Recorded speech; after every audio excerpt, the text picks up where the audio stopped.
नमस्कार तमाम दर्शक महानुभाव लोग के हमनी के कार्यक्रम देख रहल। अब इन देश व्यापी रूप में चारों ओरी चुनावी चहल पहल चर्चा बा और नेता लोग के समय एकदम व्यस्त बा। व्यस्त समय के बावजूद भी एगो नेताजी हमनी के बाजारे में भेटा गई बनी बरियारपुर बाजार में और उनकरा से हम संक्षिप्त उनकर प्रतिक्रिया लेवे के चाहतनी। जनमत पार्टी के नेता रामाशंकर कुशवाहा जी के उनकर चुनावी एजेंडा और उनकर चुनावी गतिविधि के विषय में हम उनकरा से जानकारी लेवे के चाहेम।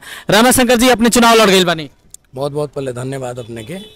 और आज हमने के महागढ़ी में नगर पालिका वार्ड नंबर 2 में आईनी और बाजार के भी गतिविधि के संदर्भ के साथ हमारा संगे अपने संगे बातचीत भेल, एकरा खातिर बहुत बहुत धन्यवाद। तो कैसे अपने चुनाव जीते? अपने तो एगो सामाजिक आदमी, लेखा पढ़ी व्यवसाय में लंबा समय से अपने रनिया, एकाएक अपने राजनीतिक में आ गई। देखल जाओ मनोज सर कथी बा नो कि हमने के चुनाव कैसे जीतम, चुनाव में एक आवे के कारण कथी बा, आज के जोन की जुग बा, अभी के यहाँ के नेपाल के गतिविधि बा, एकरा के देख के सब लोग त्रासित बा, सब लोग डरा गए बा। वास्तव में भी अभी जोन की श्रीलंका यहाँ के जोन की अति अर्थतंत्र के लेके यहाँ भी लोग डरा गए बा। ऐसे अब नेता लोग के भी हमन के देखे रहल बानी। वास्तव में भी नेता लोग बा जीत के चल जाता तो कुछ भी नहीं के करे, 5 वर्ष के बाद फिर अवैता। रामाशंकर जी सारा नेता लोग यही बात कहेला, अपने भी यही बात कह रहा बानी, तो फर्क कथी बा, नया कथी बा? अपने कैसे चुनाव जीते सके? अपने के नया एजेंडा कथी बा? हमने के नया एजेंडा बा सर कथी, सबसे प्रथम हमने के तो जनता राज ले आवे के हमने के प्रतिबद्धता कहले बानी। डॉक्टर साहब हमने के सीके राउत भी कहले बा कि जनता राज पहले चाहिए, वो सरकार बाद में दोसर कथी की जितना भी बेरोजगार अवस्था में बा लोग जो विदेश पलायन हो रहा बा, वो लोग के रोजगारी देवे के पड़ल।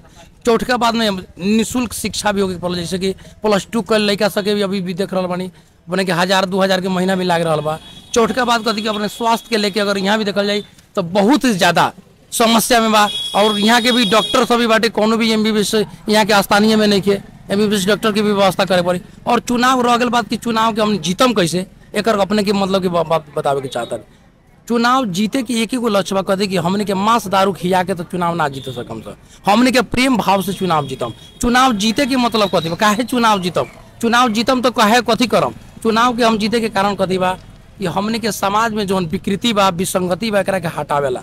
लेकिन अपने के एजेंडा चली, अपने कहतनी यहाँ मधेश में दारू, पैसा, जातिवाद, नातावाद, कृपावाद सब होला, ए में अपने टिके सके? लोग कह रहा बा कि हरन छाप के बैटरी डाउन हो गई बा। जी जी, खैर कोनो बात नहीं कि लोग कहता था कहे दी, लेकिन हम कथी कहे के चाहम कि जब तक ले अगर ई नेपाल में पढ़ल लिखल शिक्षित अगर अच्छा उम्मीदवार ना आई, जब तक ले देश के कल्याण करे वाला एगो युवा ना आई, जब तक ले समाज के गतिविधि के आगाड़ी झलकावे वाला, समाज के विकृति हटावे वाला जब तक ले पढ़ल लिखल लोग ना आए, तब ले समाज के कल्याण ना हो। लोग कहता कि मांस दारू पर, जैसे अपने भूल कहनी है कि मांस दारू पर लोग कहता कि हमने के इनका पैसा नहीं कि मांस दारू पर दिवा। मांस दारू कहिया ले चली और जब तक ले मांस दारू चली तब तक ले ऐसा के अपने के दुर्दशा रही जो कि नेपाल के अभी नेता लोग से उगता गई बा। जनता के का नाम बा, गाला होई तब हाला होई, नोट होई तो वोट मिली। ए में अपने क्या प्रतिक्रिया देवे के चाहम कि कथी कि नोटिस से अगर लोग चुनाव जीते के चाहत नु तो अपने के यहाँ के अपने के विनोद चौधरी बड़का बड़का अपने के हस्ती लोग बाटे, यहाँ के भी जैसे कि अपने के इंडिया के बा कौन अंबानी बाटे, अपने के मुकेश अंबानी, ऐसा ऐसा बड़ा बड़ा लोग अगर चुनाव जीत के राजा महाराजा से के कहल जाओ अपने के प्रधानमंत्री, राष्ट्रपति जति भी बन सकते, लेकिन पैसा सब चीज नहीं के। आज एगो साधारण आदमी चाय बेचे वाला भी आज नेपाल के ना इंडिया के प्रधानमंत्री बन चुकल बा। यहाँ के भी एगो हमने के उदाहरण देखे के चाहम तो साधारण आदमी भी आगाड़ी बढ़ चुकल बा समाज के कल्याण के खातिर। जब तक ले युवा ना बढ़ी तले ना हो, पैसे सब चीज नहीं के नु। लेकिन रामाशंकर जी एगो देखनी अपनी के पार्टी चुनाव लड़ल बा हरन छाप से, जनमत पार्टी डॉक्टर सीके राउत जेकरा के नेतृत्व कर रहा बानी। दोसर अपन विपक्षी पार्टी लोग के बारे में अपने पता कहनी है, एक तरफ सत्ताधारी गठबंधन बा 5 दलीय गठबंधन, दूसर का तरफ नेपाल के सबसे बड़का पार्टी नेकपा एमाले के गठबंधन के नेता लोग बा। उतना बीच में अपने के हरन छाप के जलवा चले सके चुनाव में, ई अपने प्रदेश सभा सांसद के उम्मीदवार बानी, अपने के लोग वोट दी, क्या लगा था अपने के? देखिए सर, ई राजनीतिक दल लोग अपना के बहुत बड़का मतलब कि पार्टी गण रहा बा, ई सब अपना में मिल के ये अपने के गठबंधन नहीं नु कहले, ई सब ठगबंधन कहले बा, समाज के ठग के, समाज के जनता के चूस के, समाज के एकरा प्रति मतलब कि कैसन किस्म के लोग के जाके मूवमेंट करू, कैसन किस्म के मांस दारू दी कि लोग हमने के मतलब कि वोट दे दी। लेकिन ना, सब जनता लोग बुझ गल बा, ई अपने के राजनीतिक दल से अपने के बड़का बड़का अपना के बुझाई था कि हम बड़का दल बाड़ी ओकनी के अपना में गठबंधन कैले बा। जनता गठबंधन नहीं किन कैले, जनता के तो जौना के इच्छा हो तौने के वोट दी। आ जनता भी जान रहल बानू कि एकनी के हरदम देखत रवैया एकनी के वोट दे। दोनों गठबंधन के बीच में अपने जनता से गठबंधन करे सके, दू गो गठबंधन बा अपने के विपक्ष में खड़ा जी काहे न कर सकम। हमने के जनता के खातिर हरदम भी तैयारी बानी, आज ना पहलू से भी। एगो हम मतलब कि अपने के लेखा पढ़ी व्यवसाय हमारे एगो पटवारी से भी लोग चिन्हल जाला कि रामाशंकर जी एगो बरियारपुर में एगो पटवारी भी बा, कागज पत्र भी लेकर हमने के एक भी सेवा देते आ रहा बाड़ी। पहले भी किसान के खातिर कोनो भी यहाँ ना बोले रहे तो भी हमने के जाके अपने के पथलैया में जाके आंदोलन भी कैले बानी। दूसर का बात करती यहाँ के एगो इंजीनियर भी हमने के सुनले होकम कि गलत अगर भ्रष्टाचारी जे करे ओकरा खातिर हमने के हरदम तैयारी बानी, हरदम आगाड़ी बढ़ रहा बाड़ी। जनता के खातिर जति भी करे के वही जति बड़ी हमने के आगाड़ी बढ़ रहा बाड़ी। ई जनमत पार्टी एगो अपने के जिसे अपने के बुझे तरी राजनीतिक दल एक पार्टी बा, वैसन पार्टी नहीं के। ये अपने के परिवर्तन करे वाला पार्टी बा, इस समाज के मतलब कि सुधारे वाला पार्टी बा, इस समाज के बदले वाला पार्टी बा। आज अपने के हम बतावे के चाहम आजकल के युवा सब अपने के बेरोजगार बा, एकरा के रोजगारी खातिर हमने के कथी करे के पड़ी। तो हमने के रोजगारी करी ऐसा योजना लेके आम कि शायद 5 वर्ष में काया पलट करके दे देम। हमने के समाज में ऐसा किस्म की योजना रख ले बानी। किसान की मल खाद नहीं के मिलत, अपने युवा रोजगारी के बात कर रहा बानी। किसान के खातिर अपने के पार्टी के एजेंडा बा कि ना? बाटे बहुत बा। हमने के किसान के खातिर हम अपने के मीडिया के हिसाब से हम कहे के चाहम, अपने के संचार माध्यम से हम कहे के चाहम कि हमार पार्टी ये अपने के जनमत पार्टी डॉक्टर सीके राउत के पार्टी बा, जेकर नाम बा अपने के जनमत पार्टी। इनकर लाउड स्पीकर हरन छाप अपने के पहचान बा। वास्तव में ये अभी तक ले नेपाल में कितना पार्टी सभा, 1 से 1 पार्टी सभा, लेकिन सारा पार्टी के सब लोग धीरे धीरे देख चुकल बा। ये हमने के पार्टी अभी जो उनके अपने के लॉन्च कैले बा, हमने के फर्स्टे बेर अपने के विधान और अपने के संविधान के मतलब कि लेके अपने के नागरिकता भी लेके, ओकरा बाद में अपने के महिला के मतलब पिछड़ के 33% आरक्षण भी लेके, जो उनकी अभी शिक्षा के लेके, अगर ओकरा बाद किसान के अपने जो मल खाद के बात करनी है ओकरा के लेके किसान आंदोलन अभी तक कौन पार्टी कैले बा।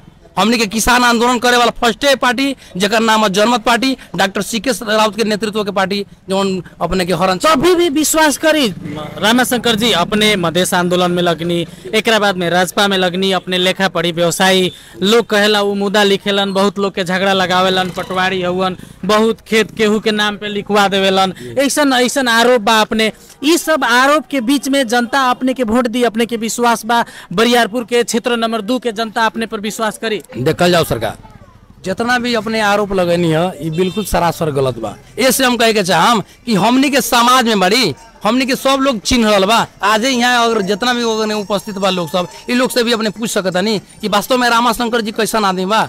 अभी तक ले हमनी के कोनो के संगे कोनो गलत व्यवहार भी नहीं के कैले, जहाँ तक ले हमनी के समाज के सेवा कर रहा बानी। आज केहू भी अगर पीड़ित बा ओकरा के सेवा कर देल, उनकरा के आगाड़ी बढ़ा दे, गलत तो नहीं के। मान लो कहीं अपने के सपोर्ट डेट कोनो अगर कोनो किस्म के दुर्व्यवहार करता तो हमारा लंगाम तो हमारा काम बा लिखे के नू अपने के सेवा न दे रहा बानी। हम अपने कोनो किस्म के गलती काम नहीं के अभी तक ले हमार उम्र भी 38-37 वर्ष की उम्र हो गई, अभी तक ले केहू से पूछ सकते नहीं कोनो किस्म के दुर्व्यवहार, कोनो किस्म के भ्रष्टाचारी, कोनो किस्म के मतलब कि गलत काम अभी तक ले नहीं कैले। अंत में रामाशंकर जी जैसे कि अपने के विपक्षी जौन उम्मीदवार लोग बा उन लोग के कहना बा कि हरन छाप के बैटरी भी डाउन हो गई बा, तार भी शॉर्ट हो गई बा, हरन छाप के जलवा मधेश में नहीं के सुनाई दे रहा, हरन नहीं के बजत, उ लोग के अपने का कहे? देखा जा विपक्षी के काम बा विरोध करे के। विपक्षी कथी है? विपक्षी के काम बा दूसरा के क्रिटिसाइज करे के, दूसरा के सतावे के, दूसरा के मतलब खराब बतावे के, ओकर काम बा। हमर काम बा कि हम समाज के कैसे आगाड़ी बढ़ाए, समाज हमारा पर कैसे विश्वास करी, समाज के कैसे हम की मतलब काम करम कि हमारा पर अति करी, समाज के आज के अभी की मल खाद की व्यवस्था की स्थिति में हम लेके चलम। अभी तक ले यहाँ जितना भी किसान लोग बा अभी कितना धो पड़ल बा। एगो ओरिया खाद किनेला 2200-2300 रुपया के अभी भी यहाँ किने के पड़ल, जो उनकी 700-800 के बाटे। अभी के स्थिति के हिसाब से हम कहे के चाहम अगर 2 करोड़ के रुपया के खाद अगर किन के गिरा दिया यहाँ बाजार पर तो सारा जनता लोग आनंद। जनता के कथी चाहिए? जनता के खाद बिया पानी चाहिए। जनता के कथी चाहिए? जनता के स्वास्थ्य शिक्षा और रोजगारी चाहिए। जनता के कथी चाहिए? जनता के निर्भरता भीतर के ऊपर के आत्मबल चाहिए कि हम कहीं भी रहम तो हम बाल बच्चा सुखी से रहो। इस सब एजेंडा पर अपने के वोट मिली। जी जरूर। रामाशंकर जी बहुत बहुत अपने के धन्यवाद। संक्षिप्त रूप में हमनी से व्यस्त बानी, व्यस्तता के बावजूद भी घर दैलो के कार्यक्रम में भी अपने व्यस्त बानी। हमनी से संक्षिप्त रूप में नेपाल पोस्ट डेली के टीवी में हमनी के बातचीत करनी है, एकरा खातिर अपने के बहुत बहुत धन्यवाद। ल सर धन्यवाद अपना उन लोगन के। हम अंतिम में कहे के चाहम कथी कि दिवाली और छठ के हम सब के शुभकामना देत। ई हमने के समाज के, हमने के क्षेत्र के जितना भी युवा लोग बा, जितना भी हमने के मतलब कि वोट दाता, मतलब कि हमने के वोट दे वाला लोग बा, उस सब के उसे हमने होरा भाती करे के चाहम कि एक बेर डॉक्टर सीके राउत के देखल जाओ, एक बेर डॉक्टर साहब के अपने के हरन छाप पे वोट दबावल जाओ। वास्तव में अगर 5 वर्ष में काया पलट ना कर दी तो हमारा नाम बदल दी कि रामाशंकर कथी कहलग। हम अपने लोगों से सब साथी लोग से जितना भी हमारे 12 जिला क्षेत्र नंबर 2 के जितना भी अगर मित्र लोग सुनल बा, जितना भी वोट देवे वाला हमार मतदाता लोग सुनल बा, जितना भी हमारे भाई बंधु इष्ट मित्र सब लोग के हम निहोरा करे के चाहम कि एक बेर अपने के डॉक्टर साहब सीके राउत के हरन छाप पर वोट दियाई और अपने लोगन के जितना भी दुख तकलीफ हुई ओकरा खातिर हम जब भी तैयार बनी, कभी भी पछाड़ी ना पड़म और जथी भी अपने लोगन के इच्छा हुई हम पूरा करे के अपने लोगों से प्रतिबद्धता करते अपने लोगों से विदा लेम। नमस्कार, प्रणाम, बहुत बहुत धन्यवाद। बहुत बहुत धन्यवाद रामाशंकर जी के, प्रदेश सभा सदस्य के यहाँ उम्मीदवार बनी क्षेत्र नंबर 2 के कसे और वहाँ अपन प्रतिक्रिया हमनी के संक्षिप्त रूप में देनी है और ये वीडियो हमनी के देखनी है, एकरा खातिर अपने लोग के बहुत बहुत धन्यवाद और ये वीडियो तैयार करे में सहयोग करे वाला मित्र के भी बहुत बहुत धन्यवाद।